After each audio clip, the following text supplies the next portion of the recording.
Okay, welcome back to my 32 and 32. I'm now going to continue with the Vegas Golden Knights. Last season, the Vegas Golden Knights finished with a record of 51 wins, 22 losses, and 9 overtime slash shootout losses for 111 points. They got the crown for the Pacific Division, I believe, for the second or third time since they've been in NHL. And it's hard to believe they've been in the NHL now for 6 seasons now 18, 19, 20, 21, 22, 23. This is going to be their seventh season upcoming. And the only time they missed the postseason was in the 2021 2022 campaign, narrowly missing out on a wild card spot. So to say that they've been successful would be an absolute understatement. And I might as well just get this out of the way. As I do with all the videos, I display the home jersey and the reverse retro. And for this one, it's interesting, but it doesn't really take the cake, in my opinion. Just having the word Vegas across your jersey kind of just reminds me like the Rangers or the Colorado Avalanche back in the mid 2000s when they had the word Colorado at a slant. Again, it's okay, but it doesn't really do anything for me. And this was the first year that they had their actual golden jerseys as their main home shirts. Prior to that, they used to have this as their main homestand. But now that they've gone with a golden jersey, it kind of fits considering they are the Golden Knights. So they didn't make any key acquisitions when it came to free agency. So I'm just going to go over the roster. And as I do with all the teams, I'll see who has re signed, who is still a free agent, or who has signed with another team.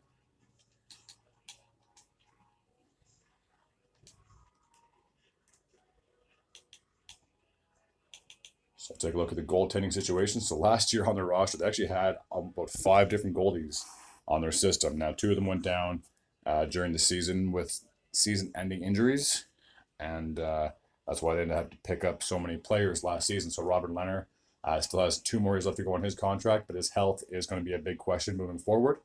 Can he get back to 100%, or is he going to be one of those many players that seem to go on the LTIR? Logan Thompson should be their goaltender of the future. He has 2 more years left to go on his contract. Lauren Brossois spent 2 seasons with the Vegas Golden Knights, and now he has returned to Winnipeg. Aiden Hill came over in a trade with the Sharks this past season, and obviously he was the star of the show on their fantastic Stanley Cup run. He has re-signed on a 2-year deal as well. And Jonathan Quick, that was kind of an interesting story with him. So he started with the Kings, got flipped at the trade deadline, or close to the trade deadline for the Columbus Blue Jackets, but then he pretty much said, I'm not going to play for this team. And then I think the next day or the day after, he got flipped to the Vegas Golden Knights. He had very little play time. He was just there as a backup, more or less. And yeah, so now he is signed with the New York Rangers. And I'm pretty sure at this point in his career, with being 36, 37 years old, he's very much aware that being a starter is very scarce. So I'm sure he's very comfortable at this point being a backup goaltender, a mentor, I guess you could say. So now we'll take a look at the roster, and here we go. So Micah Madio has 1 more left to go on his contract. Ivan Barbashev was acquired from the Blues this past season at the trade deadline. He has actually signed a 5-year extension with the Vegas Golden Knights. Teddy Bluegar has left Vegas to join the Vancouver Canucks. William Carrier has 1 more left to go on his contract. Jack Eichel has 3 years left to go on his massive $10 million contract. Nicholas Hague has 2 more years left to go on his deal. Brett Howden's contract did expire this past season, but he has re-signed on a 2-year deal, I do believe. I'm going to double check. Yeah, on a 2-year deal. Ben Hutton is coming into the last year of his contract. William Karlsson has 4 more years left to go on his deal, and for 5.9 mil, that's a pretty sweet deal if you're the Vegas Golden Knights. Phil Kessel, he's still a free agent. He has mentioned that he still would like to pursue another team, and obviously if he does, I'm sure he'd like to continue his Iron Man streak. So I'm sure some team will acquire his services at some point, but he's hasn't been acquired by anyone just yet. Keegan Kolser has 2 more years left to go on his contract. Jonathan Marchessault is coming into the last year of his deal at $5 million, and I'm sure after coming off the Conn Smythe run with the Vegas Golden Knights, I'm sure he's going to look to make the bank, to say the least, when it comes to his new deal. Alec Martinez is also coming into the last year of his contract. Brandon McNabb has 2 years left to go on his deal. Braden Patchell's contract did expire this past season, but he has re-signed on a where am I? My notes on a 2-year extension with the Golden Knights. Nolan Patrick is still a free agent. Alex Pietrangelo has 4 years left to go on his contract, as does Nicholas Roy or Nicholas Waugh. Riley Smith was traded this offseason to the Pittsburgh Penguins.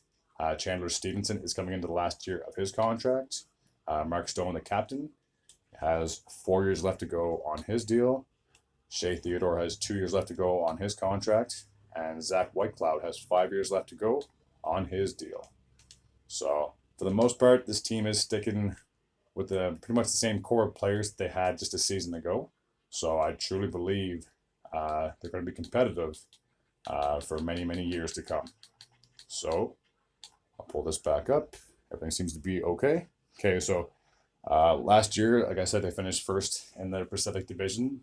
They would play the Winnipeg Jets in the first round of the playoffs. They would knock them out in 5 games, and then they would go on to face the Edmonton Oilers in round 2. They would defeat the Oilers in 6 games, and it was probably the toughest series of their playoff run. And then they would knock the Dallas Stars out in 6 games, respectively, as well. And then when it came to the Stanley Cup final, they made very short work of the Florida Panthers, claiming their first Stanley Cup championship.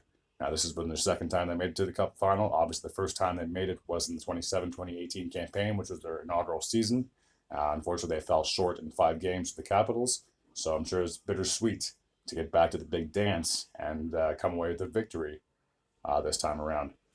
So for this upcoming 2023-2024 campaign, I believe they should be competitive. They should honestly compete for yet another Stanley Cup. I'm going to be completely honest with you. This team is just stacked from top to bottom. Like I said, when I looked over their roster, for the most part, a lot of the same players are going to be back on the team. And as long as everyone can stay healthy and consistent, I believe they should compete yet again for another Stanley Cup. I'd be very shocked if they didn't. Yeah, that's pretty much all I really got to say for the Golden Knights. As I do with all the videos, if you're new to the channel and you like this content, I do sports content on the daily. Feel free to hit that sub button. And as always, take care.